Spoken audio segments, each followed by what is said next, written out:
Alhamdulillahi wa kafa, wa salamun ala ibadihi allazina astafa, amma ba'd. A'udhu billahi minash shaitanir rajim, bismillahir rahmanir rahim.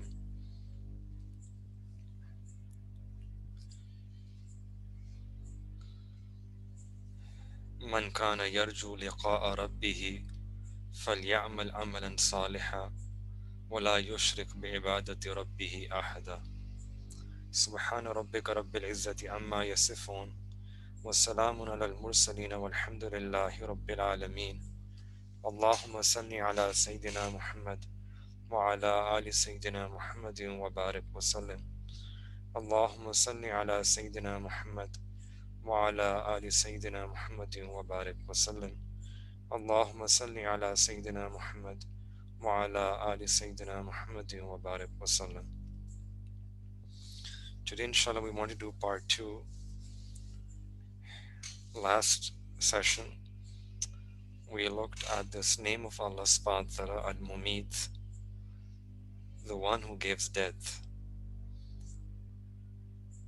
And we should try to live such a life that we can die a good death. In this month of Ramadan, which is the month of Rahmat of Allah Ta'ala, where we make so many du'as to Allah Ta'ala, one dua that is very important that we should be making in this month, and that dua is that, Oh Allah, we ask you for that tawfiq, that we can live such a life where we can die a good death. We can have a good, happy, successful ending. We can die with the kalima intact on our tongue. Like you say in English, that all is well that ends well. So all is well that ends well. And that's what the Prophet ﷺ also said, that kama ta'ishuna tamutun, that the way in which you live your life, in that same condition you will also die your death. So our mashayikh and ulama, they have mentioned 10 things. They've mentioned 10 points, 10 actions, that if you can be cautious about these, if you can have fikr about these 10 things, then inshallah, when the time comes for us to leave, we can also have a successful ending. And one of the ways we can understand this name of Allah subhanahu wa ta'ala, Al-Mumeet, is that Allah subhanahu wa ta'ala is the giver of death, but Allah subhanahu wa ta'ala can give us a good death, a good ending, a successful ending, if you're careful about these 10 things. So inshallah, we want to speak about those 10 in today's gathering, and these are very important points to remember, and that's why we felt that even though it's part 2, but this is a very important topic that, especially in this month of Ramadan, we should all have this fikr and concern, that how can I live such a life where I can get this tawfiq to die a good death, right? If our ending is well, if you have a good ending, then inshallah everything else will be well as well. So there are going to be 10 points, 10 amal that we want to mention. We're going to start with one amal which is perhaps the most difficult of this list, and that is that one of the things which helps a person to die a good death is the ability to control their gaze.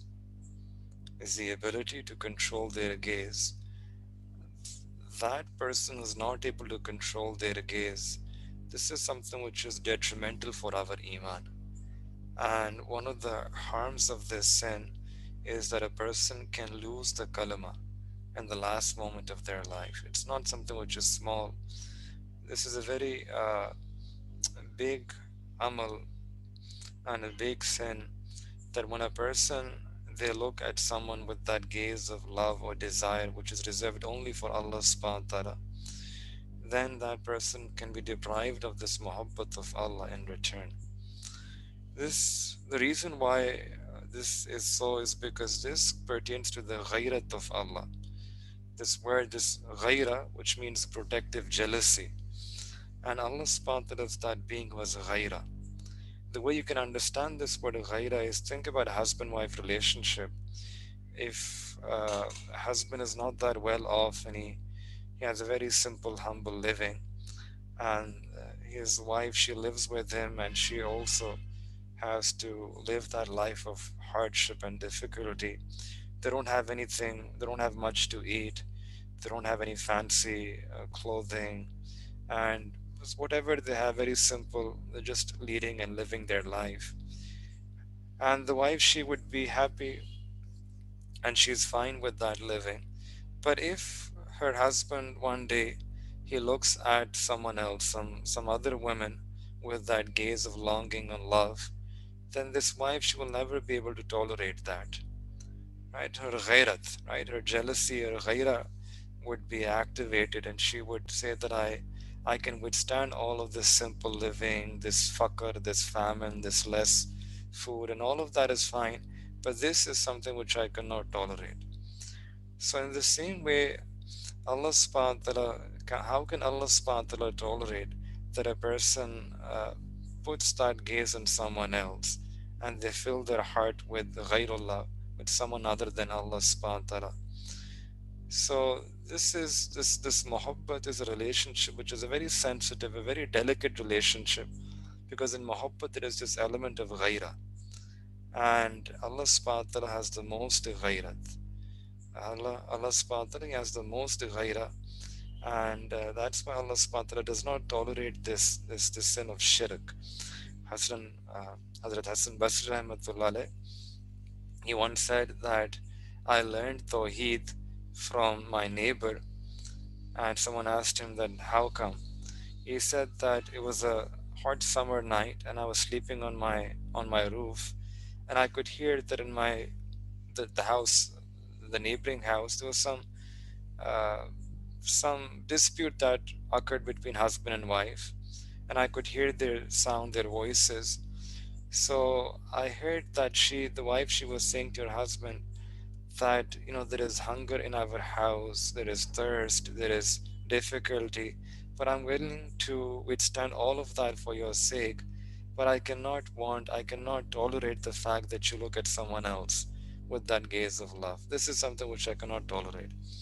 And then Hassan Basri Rahmatullah alayhi says that I looked at the Quran in front of me, and my gaze fell upon this ayat when Allah subhanahu wa ta'ala says that Inna Allah la yaghfiru an yushrika bihi wa yaghfiru ma duna dhalik liman yasha. Allah says that, oh my servants, that whatever sins you bring to me, I can forgive all of them. But if you make someone sharik in this muhabbat, in my muhabbat, then this is something which I will not be able to forgive. Yani in Qiyamah, if a person doesn't make tawbah before this, then this is something which a person may not be. Allah says that I can forgive every single sin, but not this one. So this is the reason why we should try to control our gaze. And in one hadith, the Prophet ﷺ said that whoever leaves this sin out of the fear of Allah subhanahu wa ta'ala. This is important, that many times we leave this sin because of humiliation or embarrassment or shame or other intentions. But what is mentioned in this hadith is that one who controls their gaze out of this khawf of Allah, this fear of Allah, then what Allah subhanahu wa ta'ala does is that Allah subhanahu wa ta'ala will bless that person with imanan yajidu halawatahu fi qalbihi. Allah will give that person such an iman that they will be able to feel the sweetness of that iman in their heart. So I said this is a very difficult thing for a person to do, control their gaze, but look at the inam, look at the blessing that a person is getting, that in return Allah will bless with this sweetness of iman. And then one very famous muhaddis by the name of Mullah Ali Qari Rahmatullah alayh, he, in commentary of this hadith, he adds something even more interesting. He said that when this halawat iman, when a person, when the sweetness enters, the sweetness of iman enters the heart of a person, then la takhruju minhu abada, it never leaves that person's heart. Once this sweetness enters the heart, this sweetness of iman then never leaves that person's heart.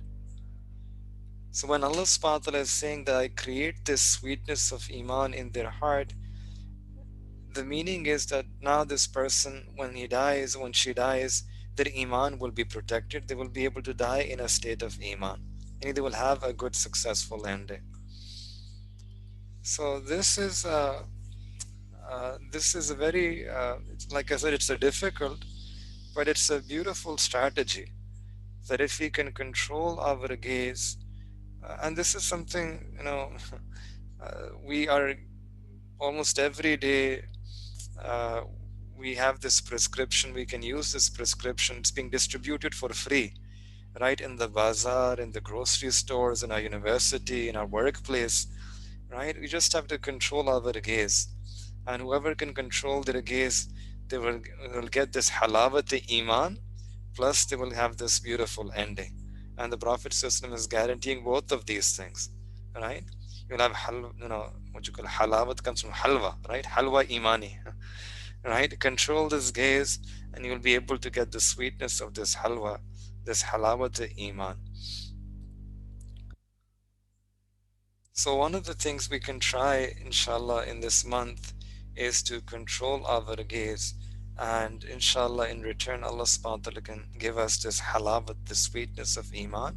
Plus, this is also a guarantee that a person will die in a state of iman. So that's number one. Then the the second amal, or the second action, which ensures that a person has a beautiful ending, they die in a state of iman, is to have a habit of regularly using miswak. To regularly use miswak. This is something which was the sunnah of Nabi alayhi salatu wasalam. And if a person prays their salah having done miswak, then the ajr increases. Allah loves that amal. And this miswak was so beloved to the Prophet ﷺ that he said that if I did not fear difficulty for my ummah, then I would have made miswak a shart, a condition, a necessary condition for a wudu. It's not a necessary condition, but the Prophet ﷺ wanted to highlight, emphasize, right, that this is so beloved to him. And in another riwayah it comes, the Prophet ﷺ said that miswak is mathharatul lil fami. It's a way through which you can purify your mouth. Wa maradatul li rabbi, and it's a means to attain the pleasure of Allah subhanahu wa ta'ala. It's a means through which a person can attain the pleasure of Allah subhanahu wa ta'ala. And now one of the greatest blessings of miswak is this, that whoever, in one hadith the Prophet said that whoever has this habit of regularly using miswak, then when the time comes for that person to leave this world, and the Malikul Maut, the angels of death, they come to that person, so the Malikul Maut will drive away shaitan from that person at that time, and they will remind this person of the kalima. Subhanallah, right? This is such a beautiful favor, such a big, tremendous reward, that this person used to regularly do amal on the sunnat of miswak, and in return Allah subhanahu wa ta'ala will send Malikul Maut at the time of death, and this Malikul Maut angel will drive away shaitan, and the angel will remind this person to recite the kalma, that he will tell that, no, look, I'm here, now recite the kalma before I take your ruh, right? So subhanallah, one of the benefits then of miswak is that a person will be able to recite the kalama at the time of death. They will be reminded of the kalama, right? So may Allah subhanahu wa ta'ala grant us tawfiq that we can do amal on this sunnah of the Prophet as well. Then the third amal, due to which a person can get the kalama at the time of their death, is to do shukr of Allah subhanahu wa ta'ala on this ni'mat of iman that Allah has given us. In other words, to be grateful to Allah ta'ala for blessing us with this ni'mat of iman. And the reason is because Allah subhanahu wa ta'ala has laid down a principle in the Quran, which is La in shakartum la azidannakum.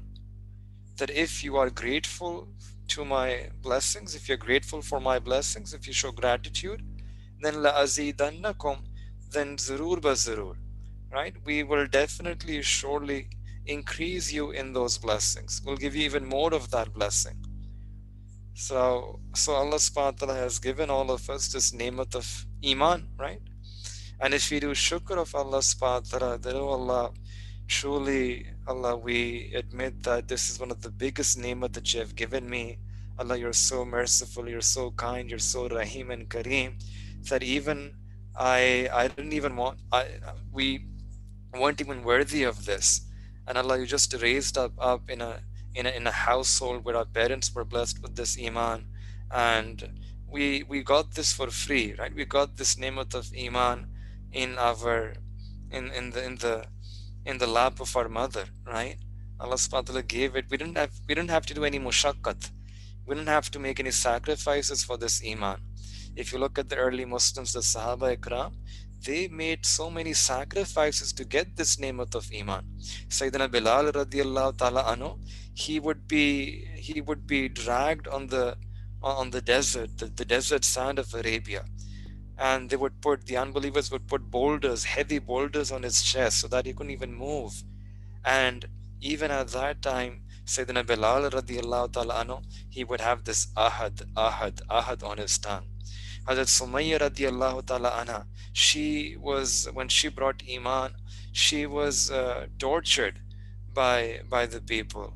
And eventually she was tortured in such a painful way that she passed away. She got shahada, right? And she and her entire family, they were tortured by the unbelievers, and still they had this ni'mat of Iman, and they had istiqamat on this Iman.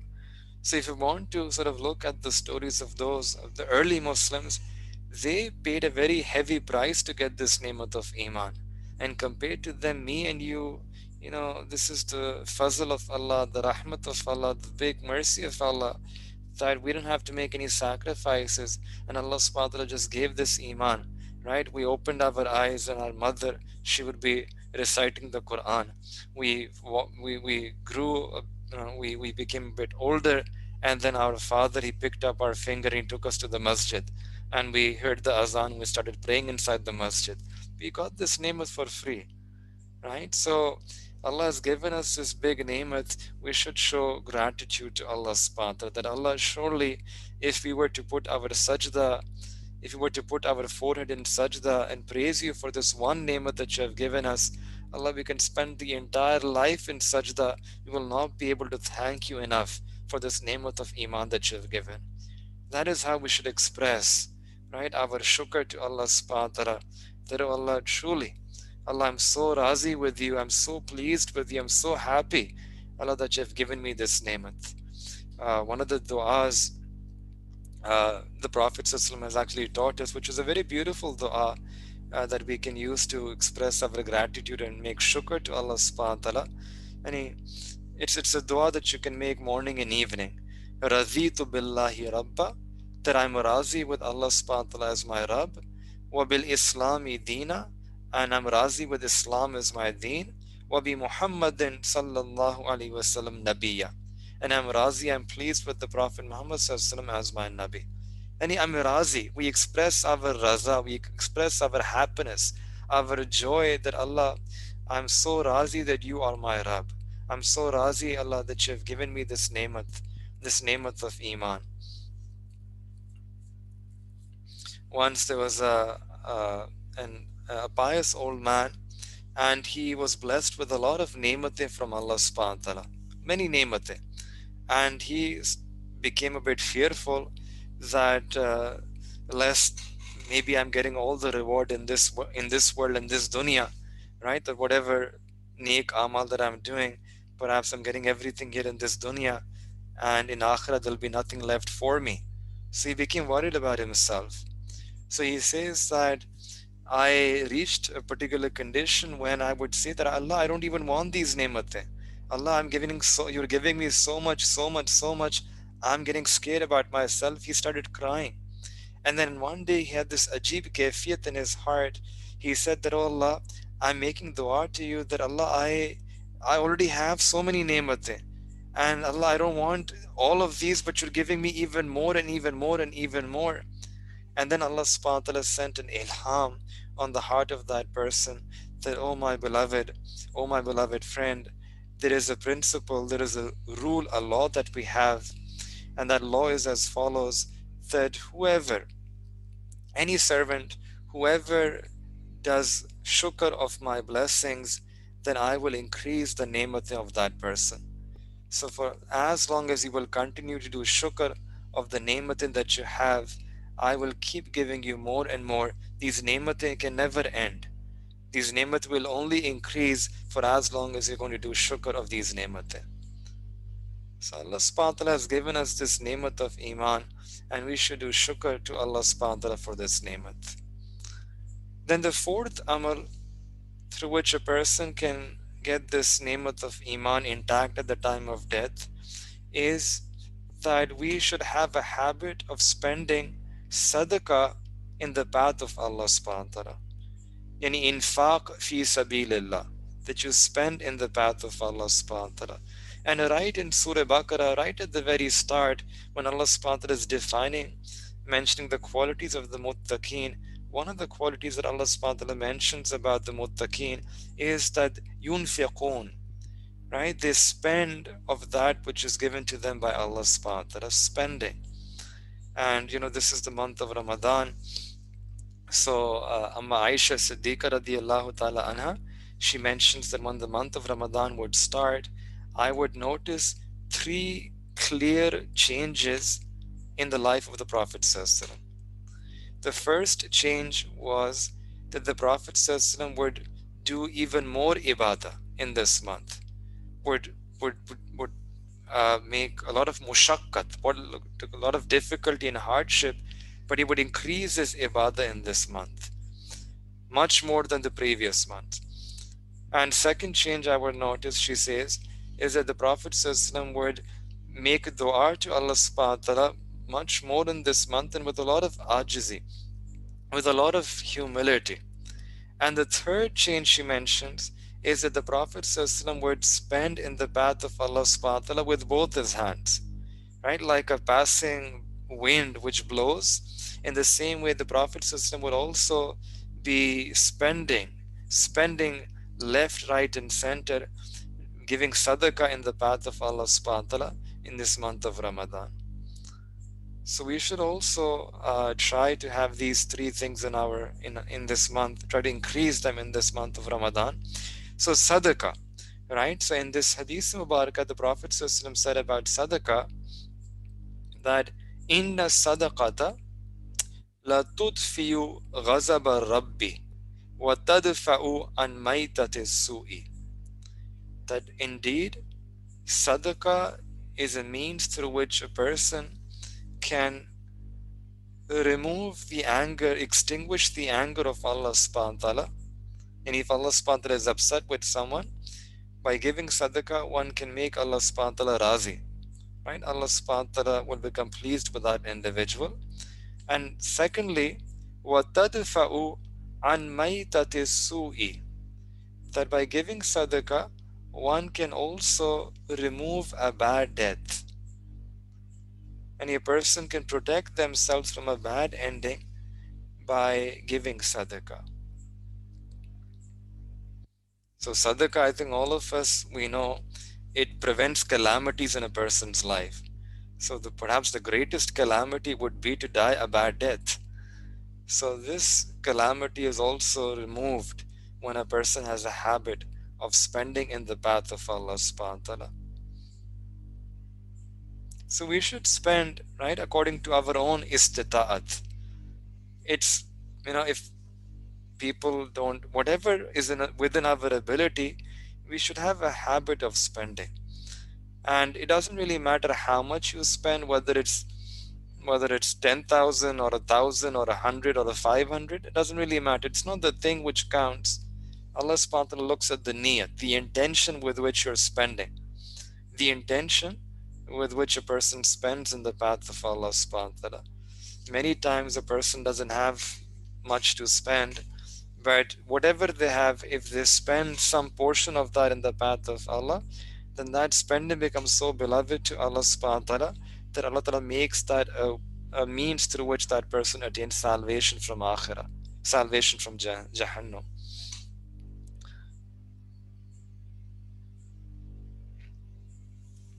Then the fifth amal through which a person can get this kalma, namat of kalma at the time of death, is to put ourselves in the company of Ahlullah, the awliyaullah, the friends of Allah, the people of Allah, to put ourselves in their sohbah, to adopt their sohbah.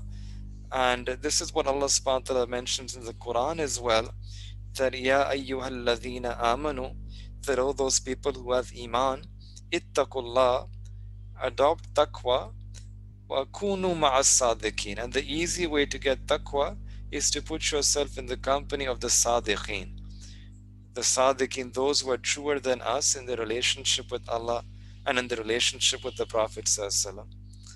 So when a person puts themselves in the company of the salihin and the sadiqin and the righteous and the pious, then because of this sohbah, one will be blessed with this namat of kalama at the time of death. Uh, there's a beautiful story, a true story, that once as a Mufti Muhammad Shafi Rahmatullah, he said that there's this one couplet in the Masnavi of Maulana Room Rahmatullah, which he said that I wasn't able to understand. And that couplet said, this was in Farsi Persian, that yak zamana sohbate ba awliya behtar ast sad sala ta'ate bereya. That spending one moment in the sohbat of the people of Allah, the awliya, is better than 100 years of bereya ibadat. 100 years of sincere worship. So Mufti Muhammad Shafi Rahmatullah, he said that when I read this I had this question in my mind. I thought that sometimes these poets, they exaggerate, right? In poetry, people tend to exaggerate, and he thought that perhaps even in this instance, Maulana Room Rahmatullah, he sort of got carried away, and in that emotion, in that feeling, he sort of mentioned something which factually may not be true, right? That spending one moment or one lamha in the sohbat of the people of Allah is better than 100 years of bereya ibadat, sincere ibadat. And what he was thinking was that if it was said that one moment of sohbat awliya is better than 100 years of ibadah, then it would be very easy to understand this couplet, because then you could say that those 100 years may not be bereya, they might be full of hypocrisy or reya or ostentation or show off, and then the couplet would make sense. But the couplet said bereya ibadat, it's better than 100 years of sincere ibadat. This was the point which he wasn't able to understand. So then as Mufti Muhammad Shafi Rahmatullah, he came to his own Shaykh, Hazrat Thanvi Rahmatullah, and said to him that Hazrat, I think that Maulana Room Rahmatullah, he got carried away in this couplet. So Hazrat said that, okay, recite this couplet to me. And he recited that. And then Hazrat Thanvi Rahmatullah said that if you give me permission, I'd like to make one change in this. And he said that the way I would want to recite this as follows: Yak zamana sohbate ba awliya, that spending one moment in the company of the people of Allah, behtar ast lak sala ta'ate bereya, it's better than 100 lakh, 100,000 years of sincere ibadat. So Mufti Muhammad Shafi Rahmatullah alayhi said that Hazrat, I wasn't able to understand 100 years and you are saying 100,000 years. So then Hazrat Tanvi Rahmatullah alayhi explained the masala. He said that, tell me, if there is a person who did sincere ibadat for 1 year, can that person be sure that he will die in a state of Iman? Is there any guarantee? There is no guarantee, right? The example of Shaitan is before us. He did thousands of years of ibadat, but what was his ending? He was rejected. La'nati ila yawmiddin. The example of Bal'am Ba'ur. He did ibadat for 300 years. And what was his ending? He was thrown away, rejected, dejected. So many years of ibadah, but there is no guarantee about the ending, whether the ending would be good or not. So he said then, this means that if a person does 100,000 years of ibadat, there is no guarantee about a good ending. And then he said that spending company in the putting yourself in the company of the people of Allah subhanahu wa ta'ala, this is one amal on which the Prophet ﷺ gave us a guarantee. And Mufti Muhammad Shafi Rahmatullah asked how. So he replied that there is a hadith in which the Prophet ﷺ said that al-julasa'uhum la yashqa jalisuhum, that these people of Allah, whoever puts themselves in their company, that person will never be shaki. Shaki comes from shakawat. Shaki means that person who will have a bad ending. Yani someone who will die in a state of unbelief. And the Prophet ﷺ is saying, La yashka jalisuhum. That person who puts themselves in the company of the Ahlullah, that person will not be shaki. Means that the Prophet ﷺ is giving a glad tiding that this person will die in a state of Iman. Will not be shaki, will be sa'id, sa'adat. So, putting yourself for some time in the company of the Ahlullah, a person can get this nemat that their injam, their guarantee, the ending will be something which is good. Their ending will be a good ending. And this is the reason why in another hadith the Prophet ﷺ said that those two people who love each other for the sake of deen, for the sake of Allah subhanahu wa ta'ala, hum mutahabuna fiyya. Right? Allah subhanahu wa ta'ala will give them the shade of His arsh on the day of Qiyamah. Those people, those two individuals who loved each other for the sake of Allah, for the sake of deen, then those people will be shaded by Allah subhanahu wa ta'ala's arsh on the day of Qiyamah. So this sohbat of Ahlullah becomes the means through which we can protect our Iman. I think in one of these talks, I mentioned the story about Imam Razi Rahmatullah alayh. Right? He had written this book where he collected 100 dalail of proof for the existence of Allah subhanahu wa ta'ala. And then when his time came to leave this world, Shaitan came to him and said that, Imam Razi, what's your dalil for Tawheed? And Imam Razi Rahmatullah gave one dalil and Shaitan broke that dalil. Then Imam Razi gave a second dalil and again Shaitan broke that dalil. Eventually, all of his 100 dalil were broken by Shaitan. And then Shaitan started taunting Imam Razi Rahmatullah that you couldn't defend this one Aqidah of Tawheed. How will you be able to defend your other Aqaid that you have in Deen? And Imam Razi Rahmatullah was truly worried, parishan, heran. But he had a taluk with the Ahlullah, with the person of Allah, his own Shaykh by the name of Hazrat Najmuddin Kubra Rahmatullah. And his Shaykh was far away, many miles away in his own masjid making wudu. And Allah subhanahu wa ta'ala opened up the mamla of Imam Razi before him. That this is the final moments of his life and this is what Shaitan has done to him. And he doesn't have a reply. So Hazrat Shaykh Najmuddin Kubra Rahmatullah alayh, he came in a halat jalal. He was making wudu, had some water in his hand. he threw the water on the wall and said these words that, "Oh Razi, why don't you say to Shaitan that I believe in Allah without any dalil? I believe in Allah without any dalil, without any proof." And Allah subhanahu wa ta'ala, through Allah ta'ala in His own qudrat, carried those words to the ears of Imam Razi. And Imam Razi heard those words and he immediately said those words to Shaitan that, "Oh Shaitan, get out of here. I believe in Allah subhanahu wa ta'ala without any dalil." He said those words and then recited the kalama and then passed away.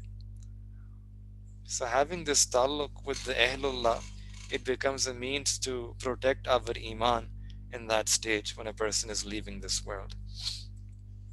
Number 6, the sixth amal through which a person can get this nemat is to is to do izhar, is to express our love for Allah subhanahu wa ta'ala. Now why is this important?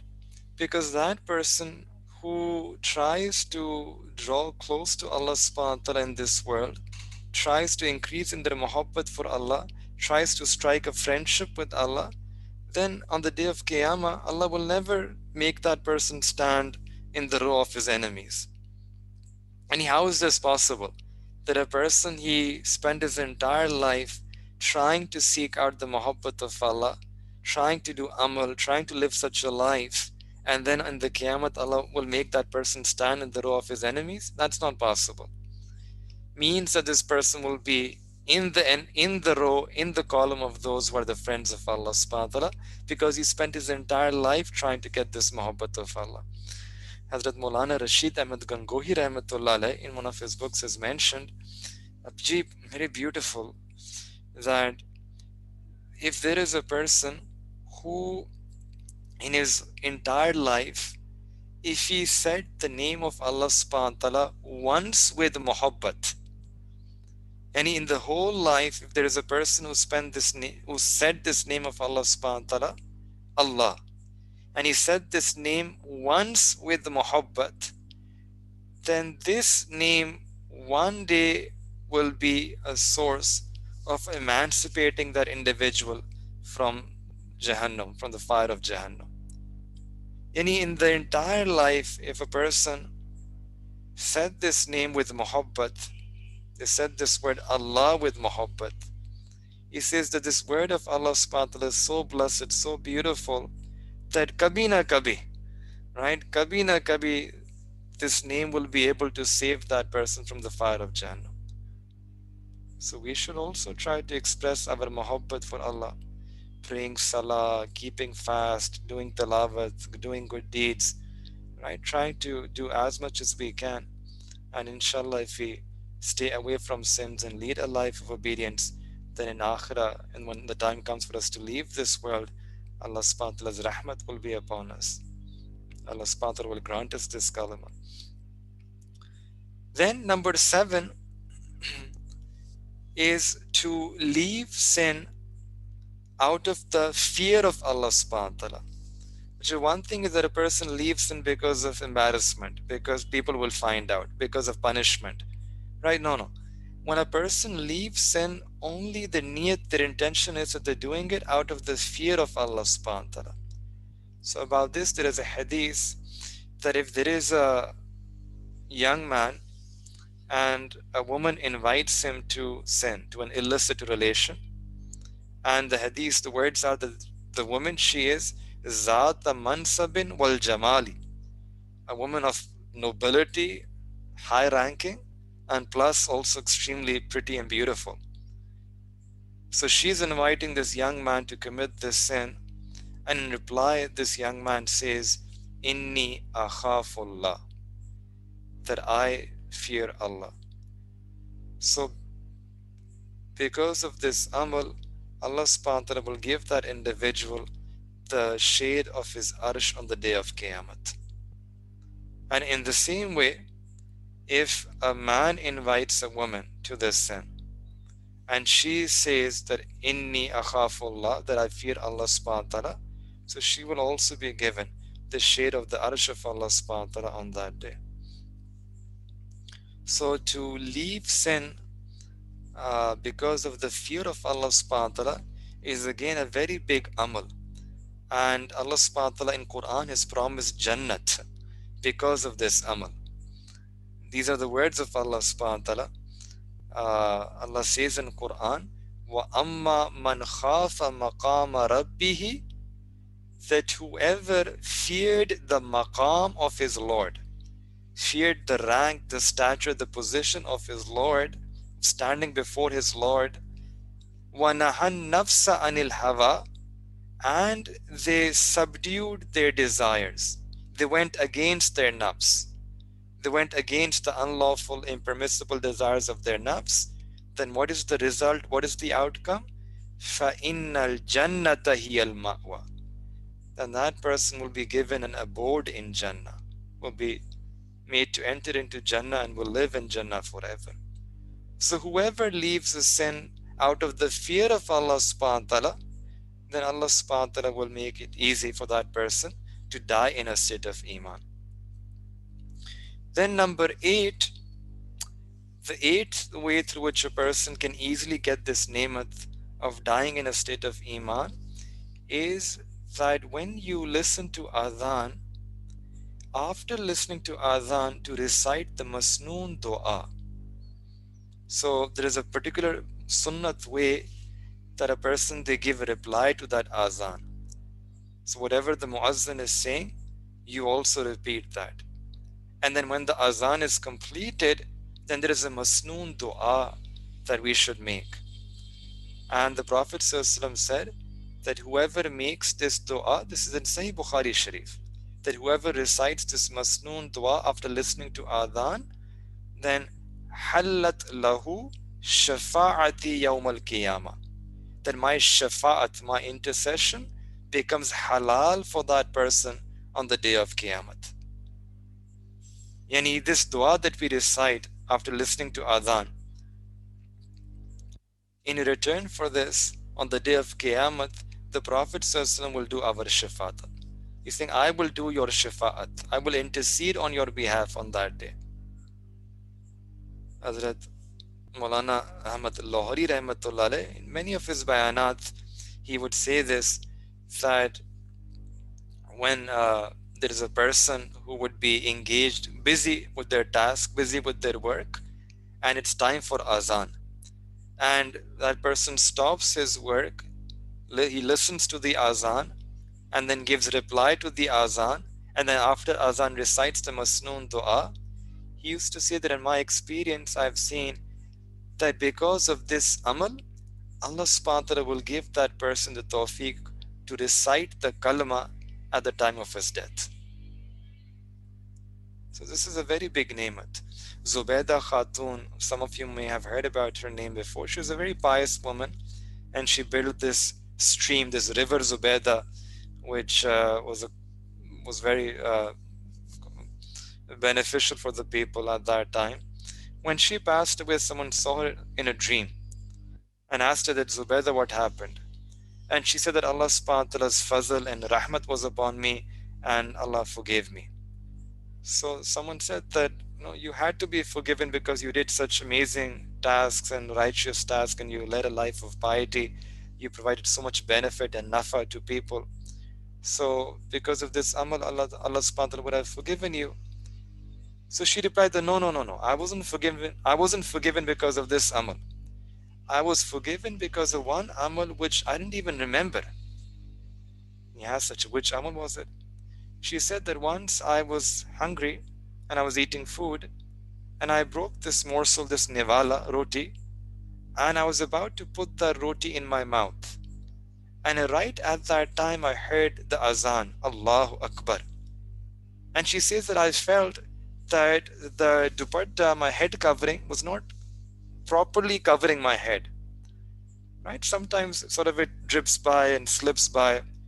So she says that I felt that this is slightly khilaf the adab of Allah subhanahu wa ta'ala. So I kept that morsel, that nivala, back on my plate. I fixed my head covering, and then I picked up that lukma and I ate, the nivala, and I ate. And Allah subhanahu wa ta'ala loved this action of mine, that you honored my name. You did ta'zeem of my name, and in return of this, for this one amal, I will protect you from the azab of Jahannam. So this is a very, it's not a small thing, right? So whoever recites the dua for adhan, that person will be blessed with the intercession of the Prophet ﷺ, the shafaat of the Prophet ﷺ, which means that person will die in a state of iman, will be raised up in a state of iman. Then the second last amal, number 9, is to recite kalma in abundance. Because whatever a person does in abundance throughout their life, it becomes easy for you to do that amal at the time of death as well, right? Many times, people who are so preoccupied with their dunya, even at the time of their death, they're thinking about the dunya, right? On the other hand, those who would have a habit of reciting La ilaha illallah, and that a wird, or they would do the zikr frequently, abundantly, then in akhirah, when the time comes for them to leave this world at the time of death, it will become easier for them to recite the kalama. Easier for them, right? Uh, Once we know of a person who had a habit of reciting the kalama, and he had to go to an operation theater for some procedure. And when he was given anesthesia, he was made unconscious. Even in that state of being unconscious, he was reciting the kalama. And then the operation lasted for about 45 minutes, 1 hour, and he continued to recite the kalama, and a kalama in a loud voice. So we should also try to make this a habit. We are walking, we are driving, we are traveling. La ilaha illallah, la ilaha illallah. It's something which we can do easily, very easy.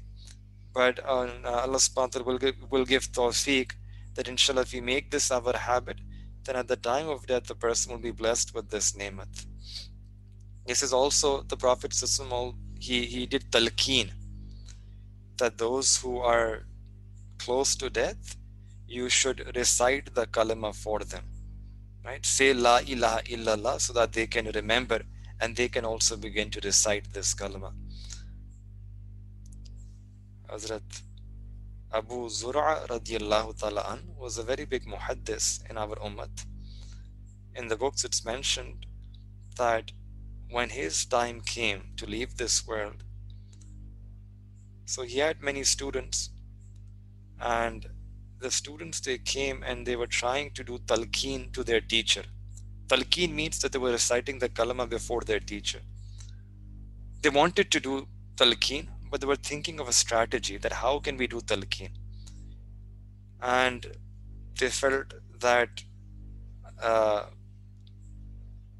that hadith mubarakah in which the Prophet ﷺ has given us instructions to do talqeen, let's recite that hadith mubarakah before our teacher. We'll recite that hadith mubarakah and automatically we will be telling our sabak, and the teacher would understand that we are doing talqeen. So they started to recite, the students, they started reciting that hadith in front of their teacher. Anfola, anfola, anfola. When they took the name of 2 or 3 narrators, so Hazrat Abu Zur'a radiallahu ta'ala an, he also remembered that they're reciting that particular hadith. So he then picked it up, and now he himself continued the narration, that anfola, anfola, anfola, and then he reached the matan, the text of that hadith, and he recited, Man kana akhiru kalamuhu, that whoever, that person whose last kalam is La ilaha illallah. He said those words and then he passed away. And he dakhal al-jannah, he practically demonstrated, right? Man kana akhiru kalamahu la ilaha illallah dakhal al-jannah. That's the hadith. But he practically demonstrated, he said La ilaha illallah and then he passed away. So there are such people in our ummat that Allah subhanahu wa ta'ala gave them such a beautiful ending, that they recited the kalama and then they passed away. And the 10th and the final thing, because of which a person can get tawfiq to recite the kalima, is that we should make dua to Allah subhanahu wa ta'ala, that Allah grant me a good ending. And there are several du'as that we can recite. I'll mention three of them. One is a dua in one is a dua that comes in a hadith mubarakah. Allahumma barik lana fil maut wa fima ba'd al maut. We did this in one of the previous sessions as well. Oh Allah, grant me barakah in my maut, barik lana fil maut wa fima ba'd al maut. So in hadith, the Prophet ﷺ said that whoever has a habit of reciting this dua 25 times every day, you can think 5 times after every salah, it's 25 times.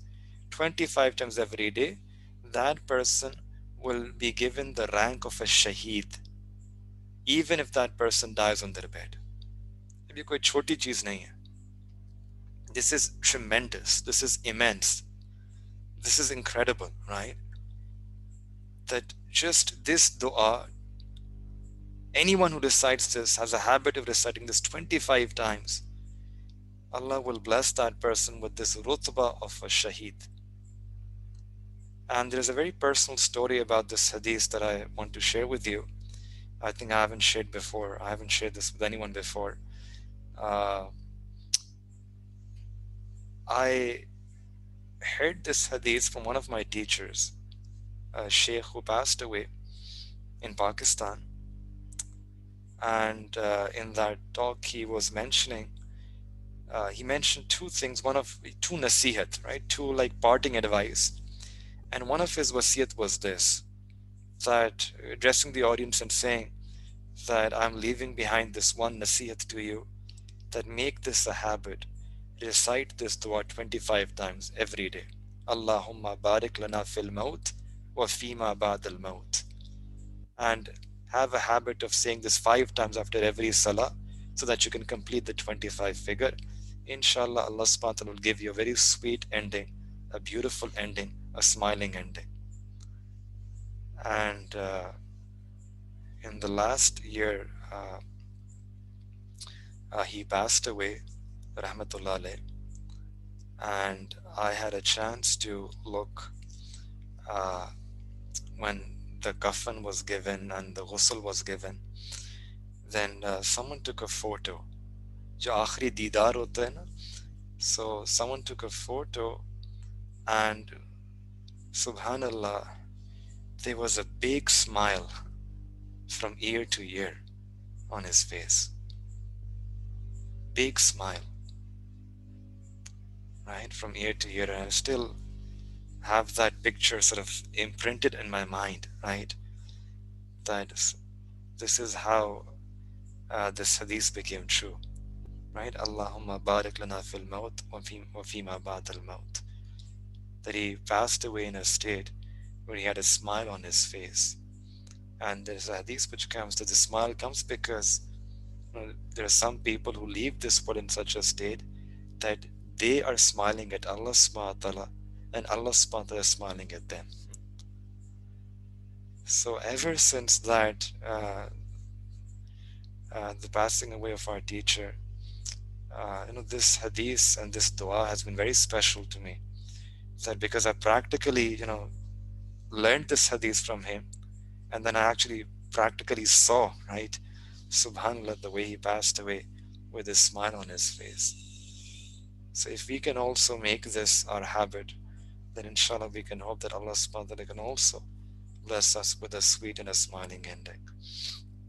In addition to this, there is also a Qurani Dua, which I'll just mention and then we'll end. We started a bit late today, so apologies for that. Inshallah, we're going to try to start a bit on time next time. This Quranic dua is Rabbana la tuzigh qulubana ba'da iz hadaytana wa hab lana min ladunka rahma. Rabbana la tuzigh qulubana ba'da iz hadaytana. That, oh Allah, don't turn my heart away after giving me hidayat. Wa hab lana min ladunka rahma. And Allah, grant me, gift me out of your rahmat. Gift me out of your rahmat.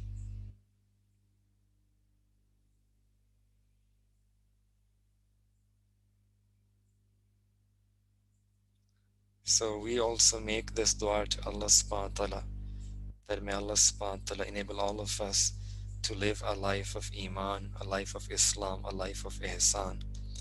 And in the last moments of our life, may Allah subhanahu wa ta'ala grant us this ni'mat of Iman, smiling, a beautiful way to leave this world in such a state that Allah, you are Razi with us and we are Razi with you. Allah, you are smiling at us and we are smiling back at you. وآخر دعوانا أن الحمد لله رب العالمين.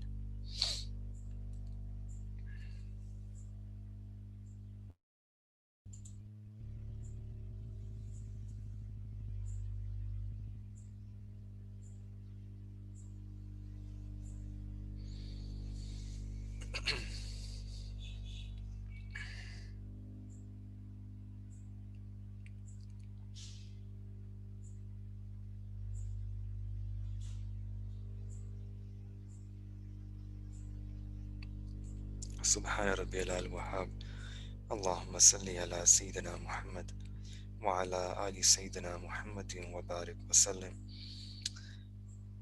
ربنا ظلمنا أنفسنا وإن لم تغفر لنا وترحمنا لنكونن من الخاسرين. لا إله إلا أنت سبحانك إني كنت من الظالمين. ربنا لا تزغ قلوبنا بعد إذ هديتنا وهب لنا من لدنك رحمة إنك أنت الوهاب. اللهم بارك لنا في الموت وفيما بعد الموت.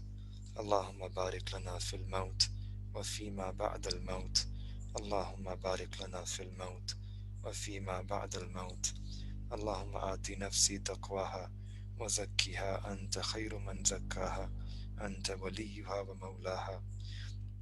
اللهم إنا نسألك من خير ما سألك منه عبدك ونبيك محمد صلى الله عليه وسلم وعبادك الصالحون، ونعوذ بك من شر ما استعاذك منه عبدك ونبيك محمد صلى الله عليه وسلم وعبادك الصالحون، وأنت المستعان وعليك البلاغ. لا حول ولا قوة إلا بالله العلي العظيم. اللهم إنا نسألك إيمانا كاملا ويقينا صادقا ورزقا واسعا وقلبا خاشعا ولسانا ذاكرا ورزقا حلالا طيبا وتوبة قبل الموت وراحة عند الموت ومغفرة ورحمة بعد الموت والعفو عند الحساب والفوز بالجنة والنجاة من النار برحمتك يا عزيز يا غفار. رب زدني علما والحقني بالصالحين. ربنا تقبل منا إنك أنت السميع العليم وتب علينا إنك أنت التواب الرحيم. صلى الله تعالى على حبيبه خير خلقه محمد وعلى آله وصحبه أجمعين برحمتك يا أرحم الراحمين.